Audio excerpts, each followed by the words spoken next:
పిఠాపురం. నిన్నటికి నిన్న పవన్ కళ్యాణ్ గారు అక్కడ వెళ్ళిన తర్వాత జరిగిన హైపు, అక్కడికొచ్చిన జనాలు, ఆ సమీకరణ చూసిన తర్వాత నా గెలుపు నల్లేరు మీద నడక అనే ఫీలింగ్‌లో ఆయన ఉన్నట్టు కనిపించింది. వంగ గీతకి, పవన్ కళ్యాణ్‌కి ఉన్న పాజిటివ్స్, నెగెటివ్స్ ఏంటి? ఎవరు గెలుస్తారక్కడ? ఇక్కడ పిఠాపురం అనేటువంటిది కర్మ పిపాక ప్రాంతం. అది హ్మ్. ఏ జ్యోతిష్యుడైనా కూడా ఆంధ్రప్రదేశ్లో ఎవరి జాతకాన్ని రాయాలన్నా, ఎవరి ఫలితాలు చెప్పాలన్నా పిఠాపురంలో సూర్యోదయమైనటువంటి సూర్యోదయ సమయాన్నే ప్రామాణికంగా తీసుకునేటువంటి సాంప్రదాయ విధానం మొదటి నుంచి మనకు ఉంది. అంటే కుంతి మాధవ స్వామి గుళ్ళో దేవాలయంలో గంట కొట్టితేనే పిఠాపురంలో ఉన్నటువంటి కుక్కుటేశ్వర స్వామి దేవాలయంలో కోడిపుంజు శివలింగం మీద వెళ్ళి కొక్కరొక్కు అని అరిస్తేనే ఆంధ్రప్రదేశ్లో సూర్యోదయం అవుతుంది. ఇది చాలా మంది తెలియని రహస్యం. కుంతీదేవికి మోక్షం పొందినటువంటి ప్రాంతం అది. శ్రీకృష్ణుడు అడుగుతాడు, అత్త నీకేం కావాలో కోరుకో అంటాడు. నాకు ఎప్పుడు కష్టాలే కావాలని కోరుకుంటుంది. అదేంటత్త అందరూ అని కోరు ఇలా అంటే, కష్టం అనేది ఉంటే కదా నువ్వు నాకు కనపడేది, కాబట్టి నాకు కష్టాలు ఉండాలి, నువ్వు కంటికి కనపడాలి. ఎందుకంటే కుంతి మోక్షస్థానం అంటారు దాన్ని. అందులో పాదగయ, గయా ప్రాంతం, కుక్కుటేశ్వర స్వామి పురోహితిక అమ్మవారికి దివ్యస్థలం అది. ఇలాంటి ప్రాంతంలో పిఠాపురం చరిత్రలో 1951 నుంచి 2019 వరకు స్థానికులకు మాత్రమే అక్కడ విజయ అవకాశాలు ఎక్కువ ఉంటాయి. రెండోది, అక్కడ వంగా గీత గారి యొక్క జాతకంలో భాగ్యస్థానం, లాభస్థానం, రాజ్యస్థానాల్లో బలమైనటువంటి గ్రహం ఉండడం, ఆమె ఓపికకి, సహనానికి, ఆమె రాజకీయంగా ఎదిగినటువంటి చరిష్మా ఉన్న వ్యక్తి. అంతటి రాజశేఖర్ గారి హయాంలోనే ప్రజారాజ్యం పార్టీ నుంచి గెలిచిన వ్యక్తి. ఒక సామాన్య కార్యకర్తగా, ఒక జడ్పీటీసీ చైర్మన్గా మొదలైనటువంటి ఆమె ప్రహసనం ఈ సంవత్సరానికి బలమైనటువంటి గ్రహస్థితులు ఉంటాయి. ఇక్కడ 36,000 ఓటు బ్యాంక్, దేవాంగ, పద్మశాలి ఉన్నటువంటి ఓటు బ్యాంక్. ఈ ఓట్ బ్యాంక్ మొత్తం కూడా ఈ 36,000 ఓటర్లు ఎవరైతే ఉన్నారో వంగా గీత గారిని తన తోబుట్టువుగా భావించేటువంటి స్వభావం కలిగినటువంటి వ్యవస్థ. మంచికి కానీ చెడుకు కానీ ఏ రోజు ఇంటికెళ్ళినా తలుపు తట్టి పలకరించేటువంటి మనస్తత్వం. ఆమెను ఓడించడానికి పవన్ కళ్యాణ్ గారిని అక్కడ పెట్టడం, ఆయన కేవలం కాపు సామాజిక వర్గ ఓట్లను ఎంచుకోవడం, టోటల్గా అతనికి అది మైనస్. ఇప్పుడు నిన్న మనం చూసాం, నిన్న మధ్యాహ్నం కార్యకర్తలందరూ ఆయన కలవడానికి వెళితే సెక్యూరిటీ గార్డ్స్ కొట్టి పంపించారు వాళ్ళు.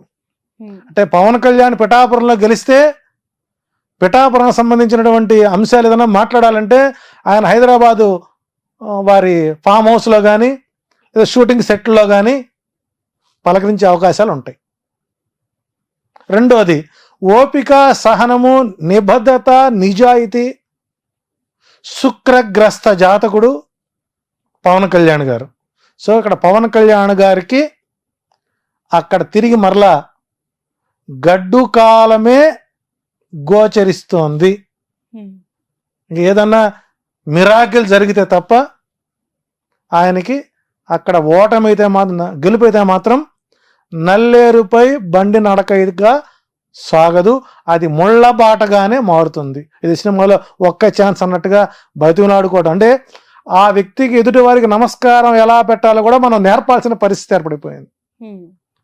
ఎల్లంగా ఒకే ఒక మాట, ప్రచారం మొదటి రోజే చూసారా పిఠాపురం రోడ్లు ఎలా ఉన్నాయో, గత పాలకులు మరి అంతకుముందు వర్మగారి పరిపాలన చేశారు, పెండం దొరబాబు పనిచేశాడు, చేశారు కదా. అంటే ఇక్కడ అక్కడ ఎన్ని గ్రామాలు ఉన్నాయి, ఆ గ్రామంలో ఓట్ బ్యాంక్ ఎంత ఉంది, ఎవరికి ఏమిటో తెలియనటువంటి స్థితిలో ఓటర్లు, పిఠాపురం ఓటర్లు చాలా తెలివైన వాళ్ళు, విఘ్నులు. కాబట్టి పవన్ కళ్యాణ్ గెలిపించుకొని సినిమా షూటింగ్ల కోసం తిరగాల్సిన అగస్త్యం రాకూడదు అనుకునే వాళ్ళందరూ కూడా వైసీపీకే ఓటేసే అవకాశాలు ఉంటాయి. రెండోది ఇక్కడ లాజిక్ మనం మిస్ అవ్వకూడదు. ఇక్కడ పవన్ కళ్యాణ్ అక్కడ స్థానికంగా పాతుకుపోతే వర్మకి లైఫ్ రాజీ జీతం ఎక్కడి నుంచి వస్తుందండి? కాబట్టి ఇక్కడ పవన్ కళ్యాణ్ ఓడించడానికి తెలుగుదేశం పార్టీ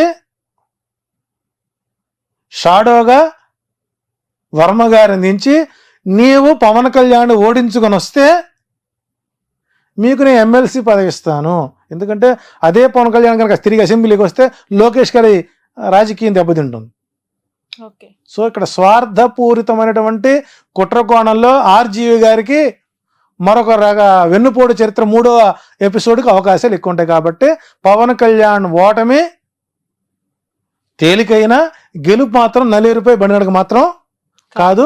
అవకాశం స్థానికంగా ఉన్నటువంటి వ్యక్తులకే వాళ్ళు పిఠాపురంలో గెలుపుకు అవకాశాలు ఎక్కువ ఉంటాయి. అంటే వైసీపీ కంటే ఎక్కువగా టీడీపీ పవన్ కళ్యాణ్ ఓడగొట్టాలని ప్రయత్నం చేస్తుందంటారా? 21 స్థానాలు ఎక్కడైతే జనసేన పోటీ చేస్తుందో ఆ 21 చోట్ల కూడా తెలుగుదేశం క్యాడరు జనసేనకు ఓటెయ్యదు.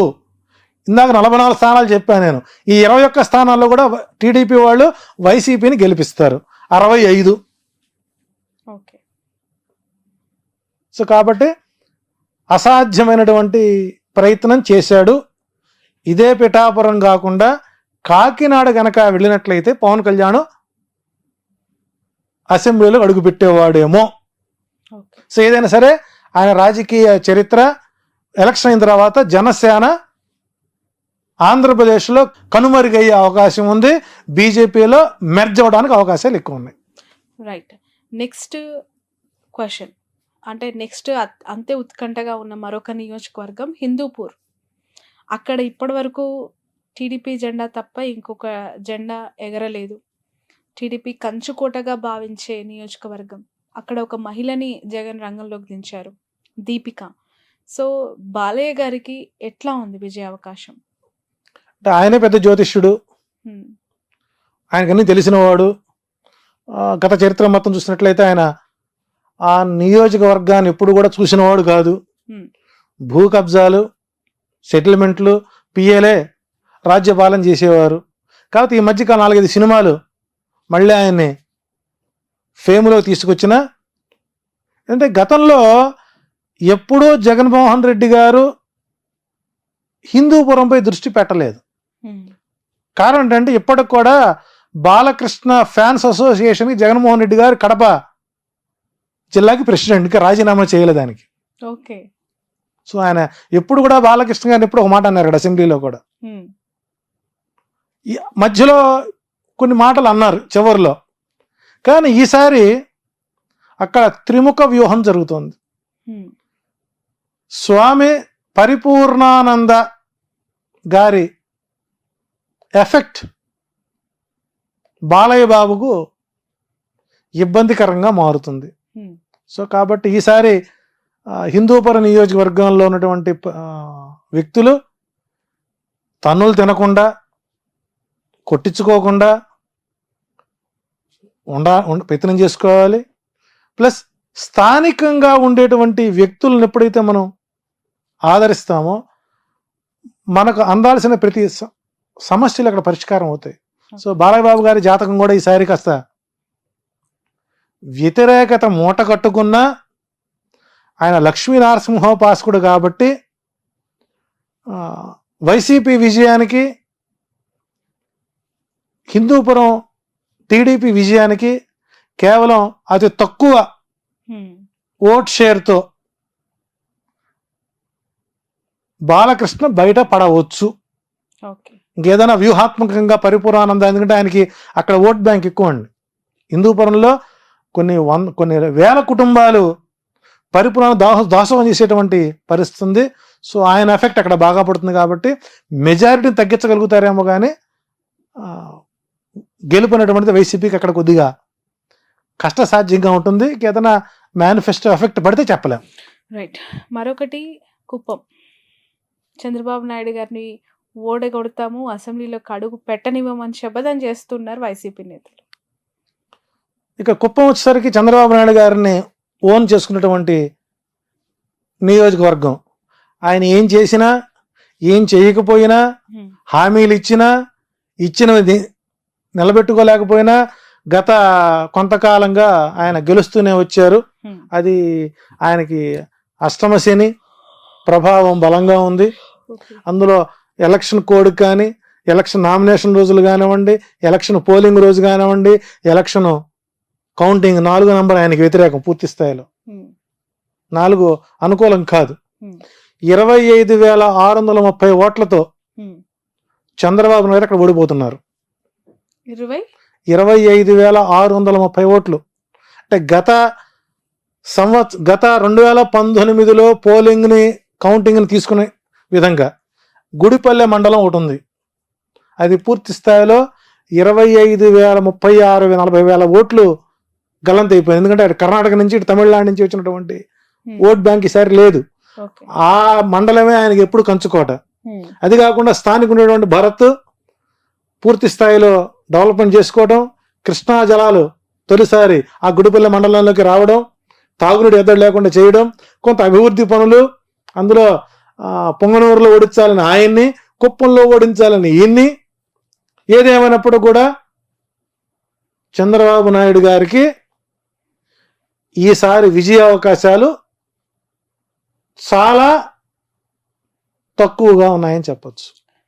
ఒకవేళ బాబు గెలిస్తే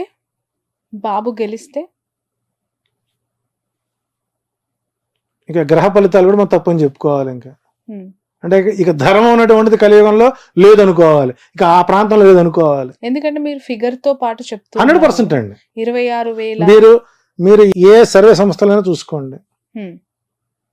నాకంటే తోపులు తురుంకాళ్ళు ఉన్నారు జ్యోతిష్యం, చాలా సామాన్యం జ్యోతిష్యంలో. నాకంటే మేధావులు ఉన్నారు, వాళ్ళని ఇంటర్వ్యూ చేయండి. కుప్పం ఓడిపోతుందా లేదా అనేది ఒకే ప్రశ్న. సింగిల్ ఓడి చెప్పని ఓడిపోతాడు. ఓకే, ఇది మీ ఛాలెంజ్. రైట్. నెక్స్ట్ నగరి విషయానికి వద్దాం. రోజా గారు అక్కడ పోటీ చేస్తారు, ఆమె గెలుపు అవకాశాలు ఎలా ఉన్నాయి? సో ఇక్కడ ఇక నగరి వచ్చేసరికి ఆమె జాతకం మొట్టమొదటిసారిగా నేమాని భాస్కర్ గారు నా చేత రాయించారండి. సుమారు 500 పేజీలు నిశితంగా పిన్ టు పిన్ రాసి వారికి నేను ఎక్స్ప్లెయిన్ చేయడం జరిగింది. నాతో కొంతకాలం మింగిలై ప్రతి విషయానికి ఇలా చేయండి ఇలా చేయండి సూచనలు ఇస్తూ ఉన్నాం. సరే, ఎమ్మెల్యే అయిన తర్వాత వారి యాటిట్యూడ్ మార్చుకున్నారు. సో ఇబ్బందుల్లో ఆదుకున్నాం, సుఖాల్లో హ్యాపీగా ఉన్నారు. జబర్దస్త్ ద్వారా ఏదో సంపాదించుకున్నారు. కానీ నియోజకవర్గానికి దూరంగా ఉంటారు. నియోజకవర్గంలో నాకు అసమ్మతి గళం పెరుగుతుంది. చిత్తూరు జిల్లా ప్రధాన నాయకులతో ఈమెకి కొద్దిగా ఇబ్బందికరంగా ఉంటాం. రెండోది ఓవర్ కాన్ఫిడెన్స్.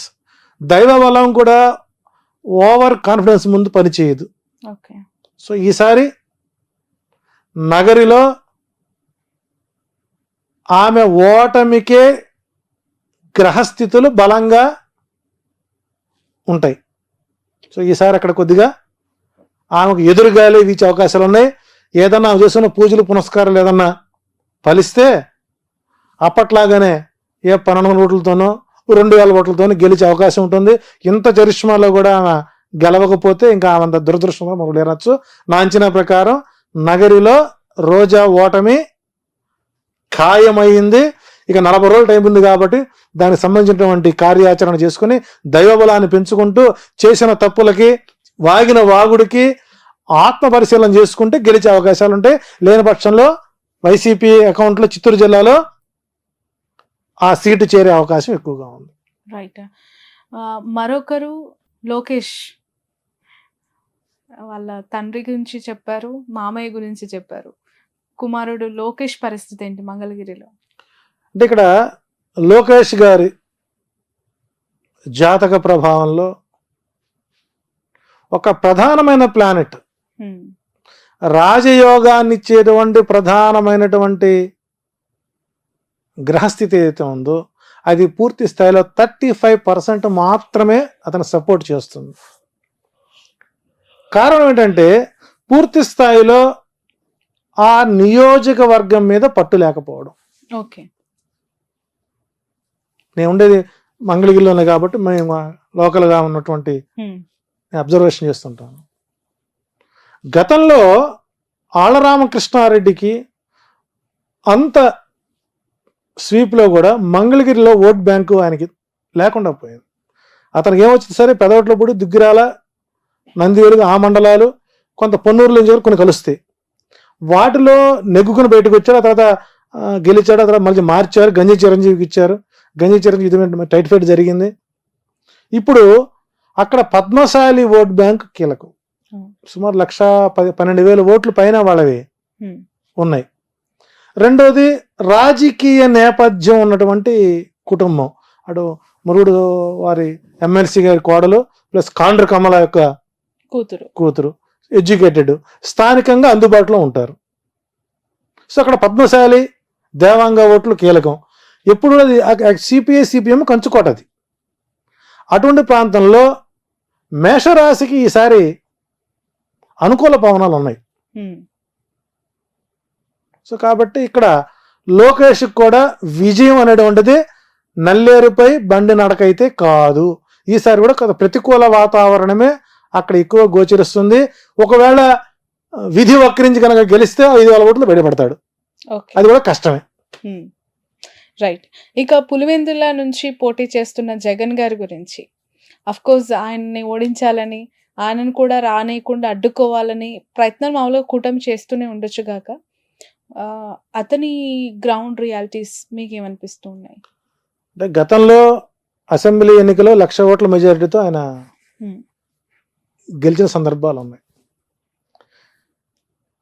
వ్యతిరేకత అంటే ఇక్కడ పులివెందులో ఉండేటువంటి ఓట్ బ్యాంక్ ఎప్పుడు కూడానండి చాలా దూరపు ఆలోచనతో ఉంటారు తప్ప తాత్కాలికంగా మాటలో తాత్కాలికమైనటువంటి ఒడిదుడులు లొంగే మనుషులు అయితే కాదు. సరే, సర్వేలు చాలా మంది ఈసారి కడపలో పులివెందుల్లో జగన్మోహన్ గెలవడు అనేవాళ్ళు ఎక్కువ మంది ఉన్నారు. సో కుటుంబ సభ్యులే ఓడించడానికి సిద్ధంగా ఉన్నారు. కానీ అక్కడ విఘ్నత ఉన్నటువంటి రాజకీయ నాయకులు, ప్రతి ఓటర్ ఒక రాజకీయ నాయకుడు అనండి. ఒక కామన్ పీపుల్ దగ్గర మనం మైకి పెడితే వాళ్ళు చెప్పేటువంటి రాజకీయ సూక్తులు మనం పనికిరామండి. వాళ్ళు ఉత్తమ జర్నలిస్టులు అందరూ ఎవరంటే పులివెందుల పాపులేషన్ అండి. సో మెజారిటీ తగ్గిస్తారేమో కానీ ఓటమిని మాత్రం పులివెందుల ప్రజలు అంగీకరించరు. సో అక్కడ విజయం అనేటువంటిది నల్లేరుపై బండి నడకి. సో జగన్కి 90,000 నుంచి 1,00,000 ఓట్ల మెజారిటీతో అక్కడ గెలిచే అవకాశాలు ఎక్కువ ఉంటాయి. ఓకే. అదే కడప పార్లమెంట్ నుంచి షర్మిల ఎంపీగా పోటీ చేస్తానని చెప్పి ప్రకటించారు. డిపాజిట్ వస్తే అదృష్టమే.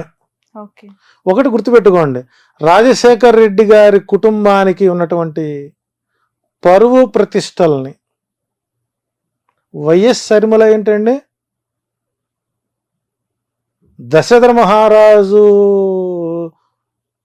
కూటమికి వెళ్ళినటువంటి వశిష్ఠుడు సీతాదేవిని పిలిచి అమ్మా నీ భర్త ఎవరు అని అడిగాట.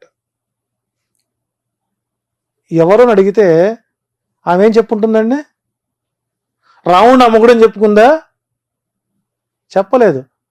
అయితే మా అయ్య జనక మహారాజు అని చెప్పుకుందా? లేదు. నేను దశరథ మహారాజు గారి కోడలండి అని చెప్పింది. దశరథ మహారాజు కోడలు అంటే నీకు పెళ్ళైనా నీవు నీ ఇంటి పేరు మార్చుకోకుండా నీ పుట్టింటి పేరునే పెట్టుకొని కట్టుకున్న మొగుడు యొక్క కుటుంబం యొక్క పేరు ప్రతిష్టలకి భంగం కలిగించే విధంగా నీవు వైఎస్ పేరు ఇంకా నువ్వు వాడుకుంటున్నావంటే ప్రజలేమి అక్కడ పిచ్చోళ్ళేం కాదండి. నిజంగా ఎప్పుడైతే ఈ కాంగ్రెస్ పార్టీలో చేరిందో ఆ రోజే నిజంగా రాజశేఖర రెడ్డి మరణించిన రోజండి మనకు. కాబట్టి అక్కడ ప్రజలు షర్మిలను రాజశేఖర రెడ్డి కూతురుగా మరిచిపోయారు. ఆమె ఒక డిపాజిట్ వస్తే ప్రజలు ఆమెను సమర్థిస్తారు. ఆమె డిపాజిట్ కూడా రాదండి అక్కడ.